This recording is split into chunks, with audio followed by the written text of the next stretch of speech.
Hey there, this is ArtFX and you're watching another video for Bass Gorilla, and today I want to show you how you can write chord progressions. Now, I'm no expert at music theory, but I do know how to at least write epic cinematic type chord progressions, and that's what I'm going to be showing you today.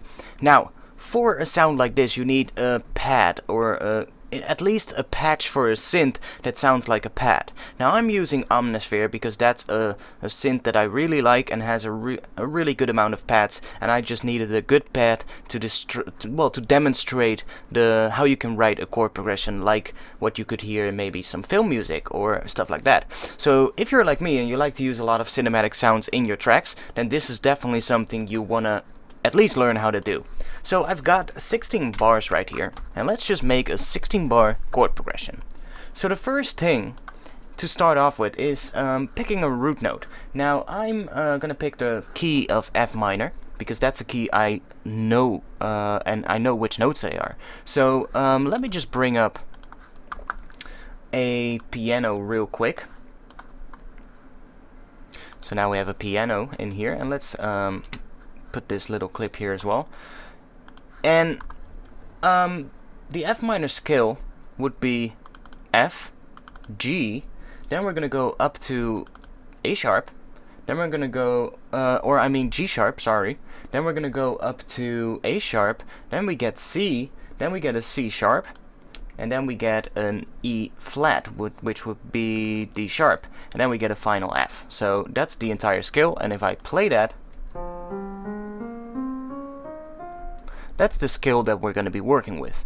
And remember, you always got to make sure that you know which notes are within the scale that you're using. Now, if you don't know any music theory, there is a way how you can make it really easy for yourself to at least be able to write a chord progression and be sure that the notes that you're using are in tune or are in key with the scale that you picked. Now, how you do that is, it's really simple. There is one minor scale and one major scale which only use the white notes on the keyboard. For minor that's going to be A minor, and for major that's going to be C major. So if you really don't know any music theory, then you could in fact just start using A minor and only use the white notes, and you can use any of these white notes and it'll, well, it won't always sound good, but at least it will be in key. And if you then are done with your chord progression and you think, hey, this sounds nice, then you can select all the notes and then you can just drop them down to maybe an F and see how that sounds, or maybe drop them down to an E and see how that sounds. And that way you can still get a really good chord progression even though you have no knowledge about music theory. Because just remember, on A minor you only have the white notes that you can, that you have to deal with. As you can see, this is A minor now, and it's only using the white notes. So every white note is part of the A minor scale, and therefore it becomes really easy to write a chord progression with it. Now, that being said, I want to go into the other clip that we have here, and like I said, I'm gonna be writing a chord progression in F minor. So I just told you what the notes are. They are F, G, G sharp, A sharp, C, C sharp, and then D sharp, and then we get another F to finish the chord, or to finish the scale. And what I'm gonna do is I'm gonna start on F. That's basically what I'm gonna do first. So let's start on F. So that's the patch that I picked. It's a string patch with a choir or a vocal sound layered on top. I find that makes for a really nice pad. So let's just start with making an F minor chord. And I can zoom in a bit so you guys can see it more easily. This is your F minor chord. That already sounds pretty interesting. Now what we can do is we could, for instance, say we want to continue this chord so it is a little longer.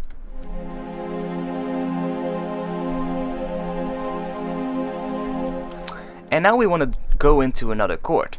Now, which chord are we going to do? And that is really important. There's a few chords we can try. We can go to C, maybe. So if you go to C, you can see that's the top note of a chord. So if we go up to C, that is 1, 2, 3, 4. So let's see, included with the root note. So that's 1, 2, 3, 4, 5. So the C is the fifth note in the scale. and therefore we're now moving up a perfect fifth. And this is gonna sound like...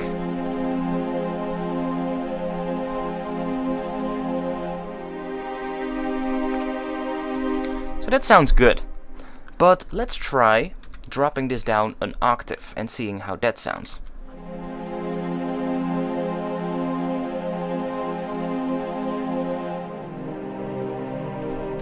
So that already sounds interesting. Now, I think though, since the C sharp is also part of the scale, we might be able to do that.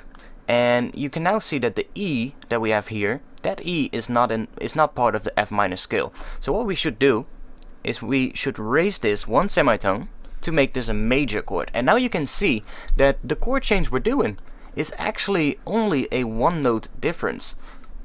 And let's just play it back and see how it sounds.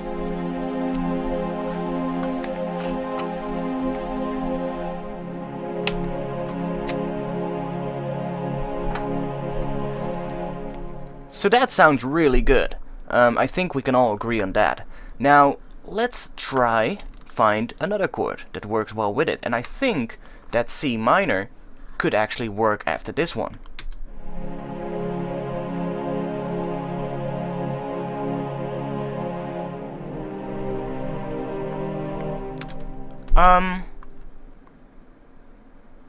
Let's try find another chord.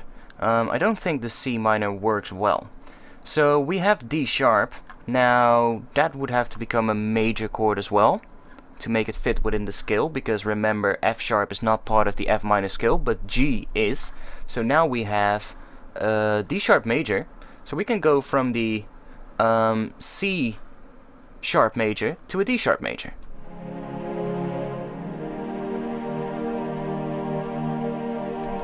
Now that does sound good. Let's try doing a short thing right here with the D sharp, and then we're gonna go back into our F minor. Let's see how that's gonna sound.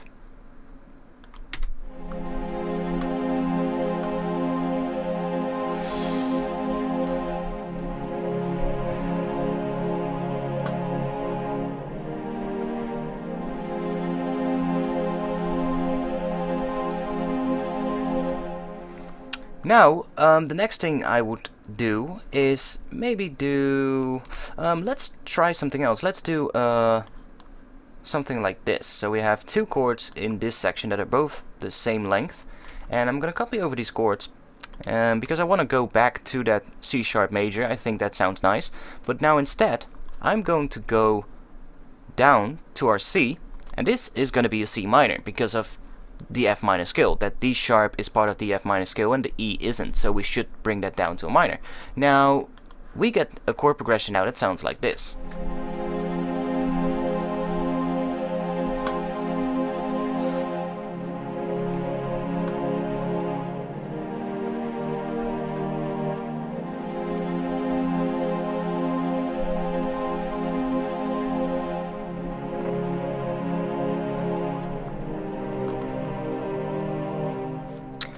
So it sounds good, it sounds interesting, but there is something we can do. Now, there is, because we're working with the F minor scale, and that's perfectly fine, working within the notes of a scale will make sure that everything is in key.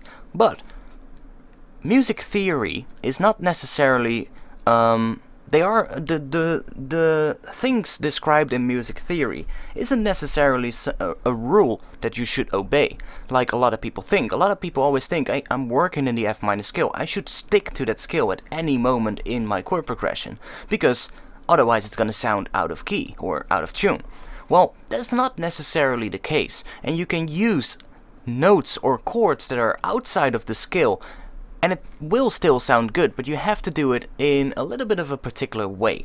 So, for instance, this last chord, that is a C minor chord, I think the going down to a C is gonna sound good, but I don't like the fact that it's a minor chord, and I think it's a little bit too simple. It doesn't really create an interesting ending to this chord progression. So, what you can do is you can borrow a chord from the parallel scale. So if we're working in F minor, then the parallel scale would be F major. And therefore we now have here a C minor chord, and what we could do is we could, for instance, take a borrowed chord, that's how they call it, and just turn this one into a major. Now remember, this E note is not part of the F minor scale, but we're borrowing it from the parallel scale to F minor, and that will actually turn this into a really interesting thing. We are now doing a chord change, so you have to be aware of that when you're writing music, but it will result in a really interesting sound. Let me just demonstrate. So I'm just gonna play the second part now.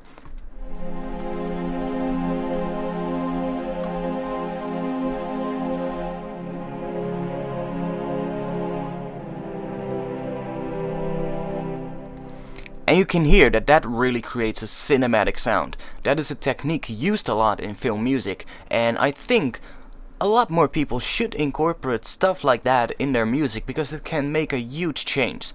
Now, we need some bass to these chords. So what I'm gonna do is I'm gonna take the bottom notes and I'm just gonna drop them down an octave. So let's see if that's low enough. And let's start from here.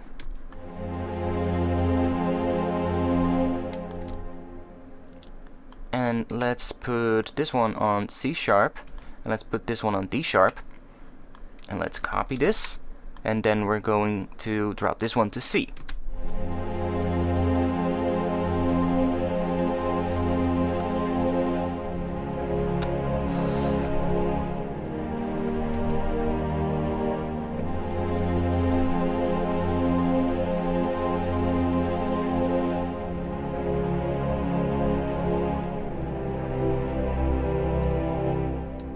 So that sounds nice. Now what I think though is I think we can drop these an octave, these F notes. Let's see how that sounds.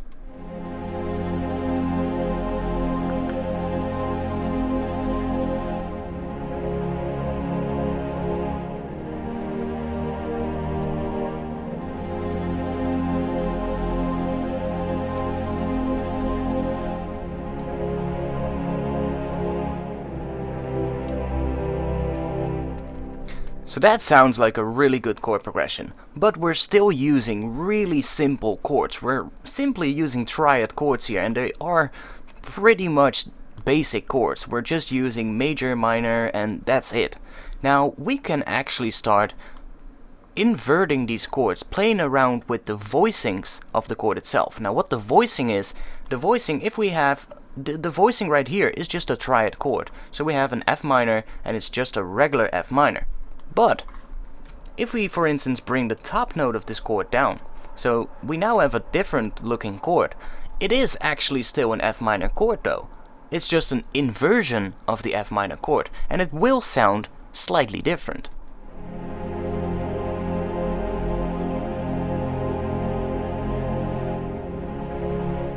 Now I think we're gonna keep that note up there, and I'm actually gonna transpose this one up an octave, so you can see that the difference between these chords is actually one semitone. Let's see how that sounds.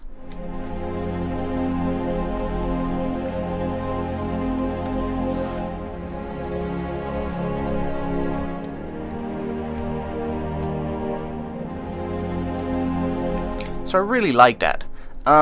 Let's try bringing this one up as well. So you can see we're now starting to rise up for the top notes, and that might actually be a really interesting thing to do.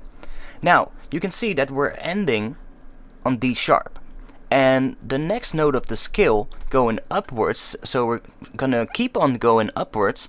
The next note of the scale would be F, and well, below and behold, the next chord is an F minor, so we can actually take this note and bring it up, and it will still work. So if I just play it from here,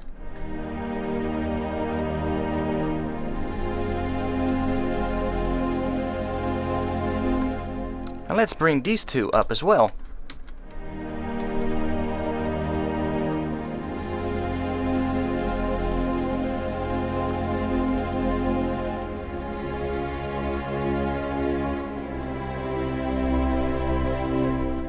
Now, we're gonna spice these chords up a little bit. I'm going to try dropping this one down an octave. So we have 2 F notes pretty low, and then we have the other chord. So we're really gonna spread out the voicings of the chord. Let's see how that sounds at the start.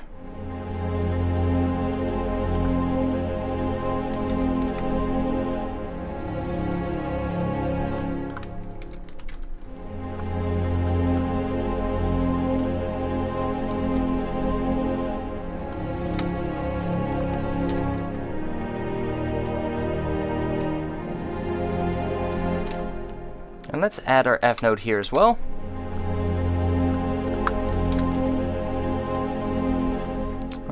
I don't really think that this sounds good enough. Let's bring these back up.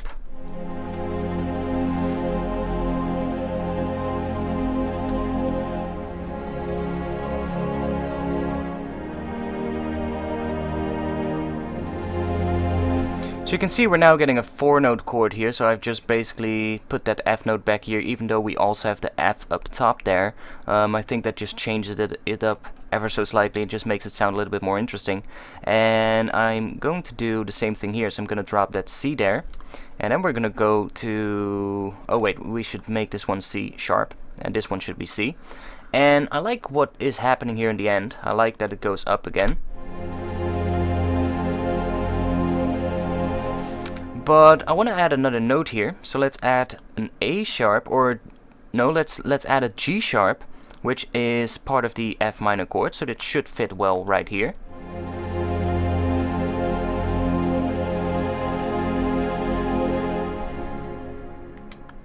And let's try maybe an A sharp on top of this chord. Is A sharp part of it? No, it should be G sharp, but maybe A sharp will sound good. Let's try it out.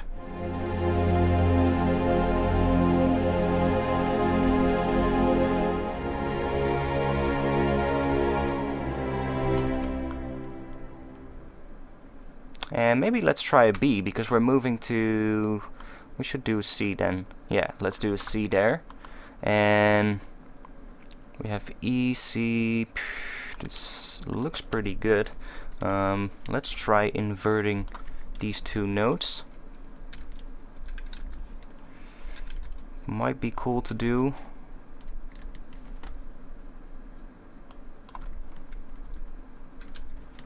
Let's just try this.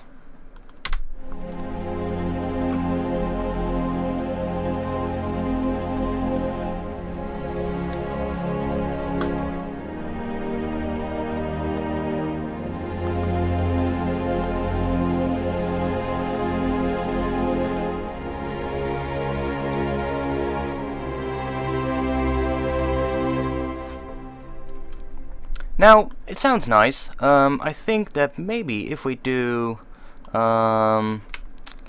something like that could work.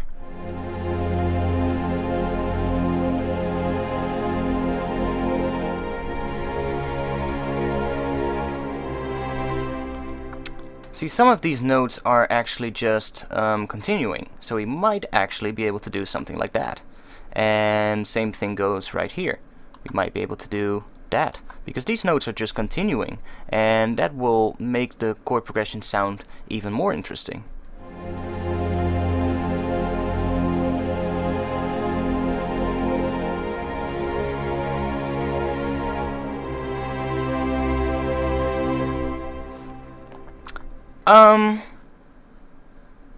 I think we should pretty much call this a day. That's a pretty good chord progression written in F minor with a slight chord change on the end, and I think that this will actually resolve well back into the chord, back into the F minor chord as well. We can try that out.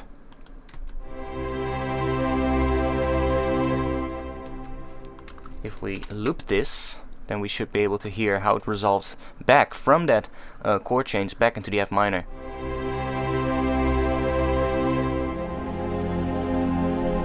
Now, this chord is a little bit different because we have, it's a much lower chord in terms of the voicing, so we maybe should be doing another F note on top.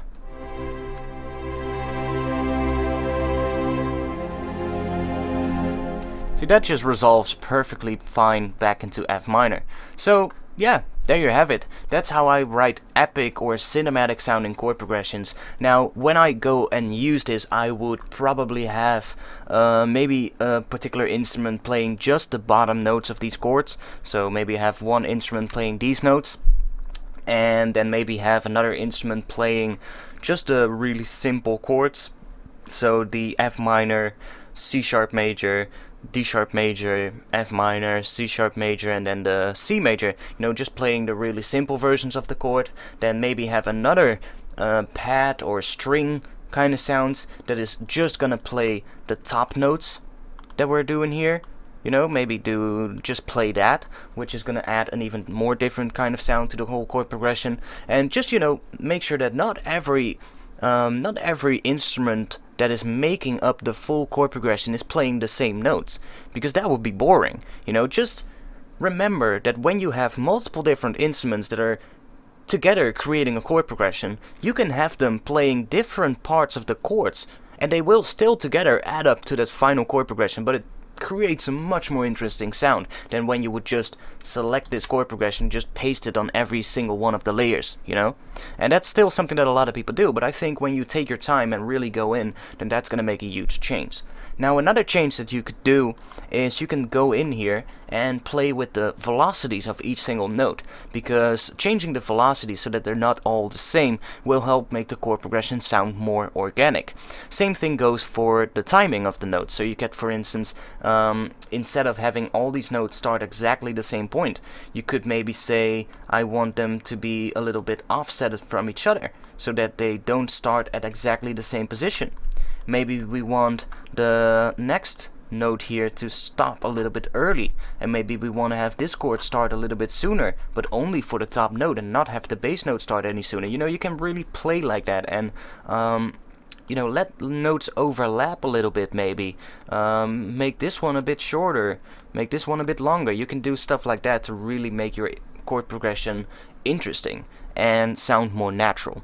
Because when somebody plays something on the keyboard, they're not gonna hit exactly on the grid every single time they play a note.